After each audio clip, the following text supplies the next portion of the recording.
Mindfulness broadcast. I'm excited to be here with you. And today I wanted to talk about the ocean. And I'm not talking about the literal ocean, I'm talking about the metaphorical ocean and how we can relate that to our mindfulness practice. So I think most of us have some kind of relationship with the ocean, and hopefully it's a positive one that we can draw upon. I'm going to go ahead and share my screen to um, kind of bring to mind what it is that I'm speaking to with the ocean today. So I'm wondering if anyone can relate to this. Stormy waters.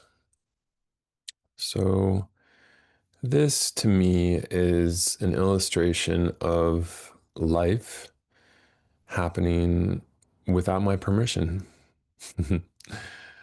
This is not what I asked for, but this is what I got. And life will tend to do this sometimes, won't it? So, most of what's happening when we encounter stormy waters are having to do with things beyond our control.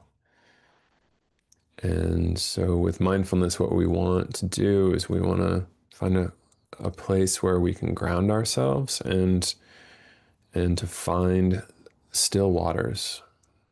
And what I want you to notice about this metaphor is that while we have quite a bit of turbulence on the surface, there is still a calm and a stillness below the surface that is accessible within this metaphor that I'm presenting, should we choose to find a way to that stillness. And so that's what our mindfulness practice is going to allow us to access. Despite what's happening up here on the surface, there is a way for us to find stillness and to come into a place that's calm and resourced. And from there, we are much better able to cope with all of the stormy weather, whatever that might be for you. So I'll stop my share and what I want to emphasize is, again, this idea that the stormy weather is mostly having to do with things that are outside of our control. The things that we have within our control as it relates to mindfulness is really having to do with what in mindfulness is often referred to as the two arrows. And the two arrows are really just a basic kind of framework that we can use within mindfulness. And the first arrow that we encounter is the storm itself. So whatever might be happening could be having to do with a personal relationship, or a situation at work, could have to do with politics or the climate or what have you. So that's the thing that's actually happening. The second arrow has to do with the story that we tell ourselves about the first arrow. And what we have the opportunity to do here is to pause and to reflect on what that second arrow is creating. The idea really is that all of our suffering, all of the unnecessary strife that we experience has to do with the second arrow. It has to do with the story that we tell ourselves.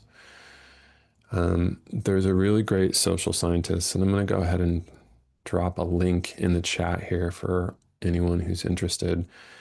His name was Daniel Kahneman, and he wrote a really famous book called Thinking Fast and Thinking Slow. And that's kind of the behavioral science version of the two arrows, if you will. So he talked about it in terms of system one thinking and system two thinking. System one thinking is the automatic thinking, the instinctual, I'm not even going to question all the stories that my brain tells me version.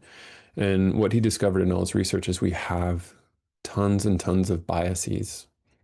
We have filters in our brain that produce BS, essentially. So what we need to do is we need to move to system two thinking, which is where we start to really investigate what our thought processes are producing and how those are causing real problems in our lives. And mindfulness is an extremely useful and powerful tool to help us to do that, because we need to get a grounding, we need to get centered before we're actually able to access the brain's capacity to engage in system two thinking. So that's our project. We're trying to find those still waters. And then from those still waters, we can start to unpack some of the story, the second arrow story that we're telling ourselves about what's happening, especially when we hit those stormy waters. So let's have a little practice. I'm going to invite you to just notice where you are right now in time and space. So notice whatever details you can. Could be a window, it could be the furniture that's around you. Just take it in.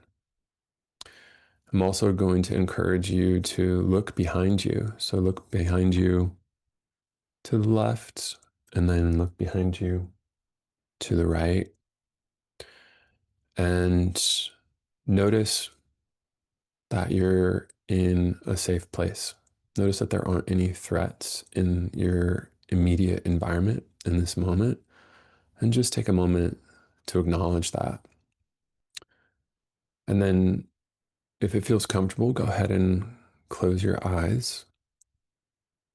If not, you can leave them half open with a soft gaze. And then take a couple of intentional deep breaths into the belly. So breathe into the belly, hold, and then breathe out for about twice as long as you breathed in. A long, complete exhale. And then breathe back into your belly.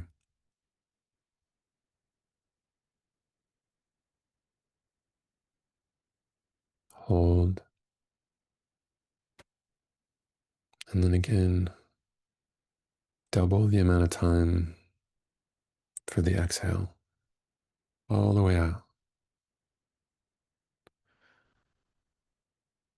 And you just sent a notification to your nervous system that you are safe in this moment.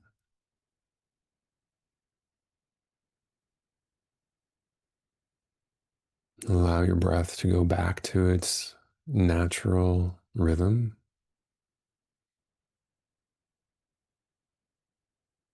And you can notice any pressure that you feel underneath you, perhaps under your feet or under your seat.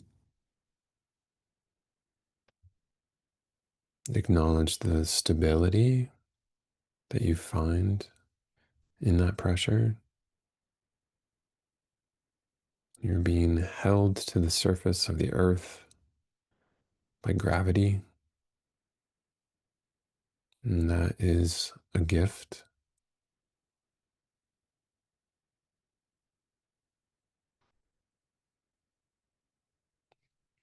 And then bring your attention back to the breath and its natural rhythms. You don't need to do anything. The breath is breathing all by itself.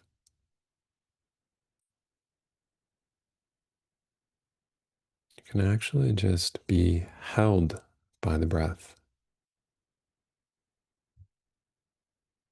and learn to trust that the breath can hold all experience, that it has that capacity.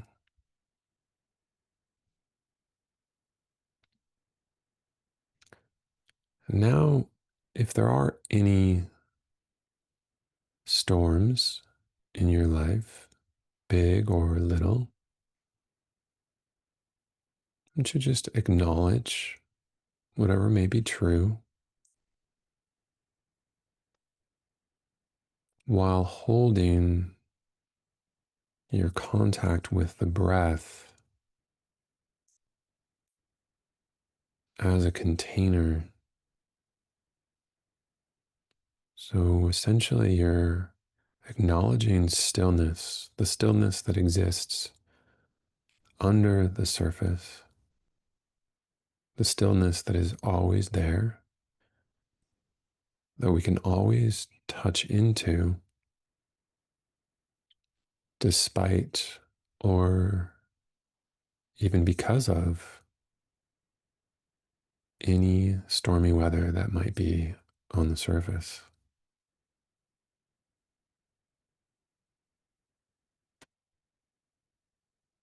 And just see if you can open yourself up to whatever that stormy weather might be. Hold it at a bit of a distance with a sense of curiosity.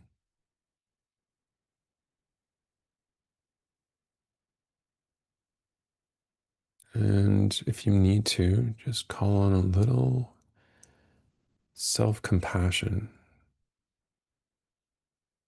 Storms are a part of being human. And there is a way for us to access this stillness as a practice, and that will help us to get through the storms.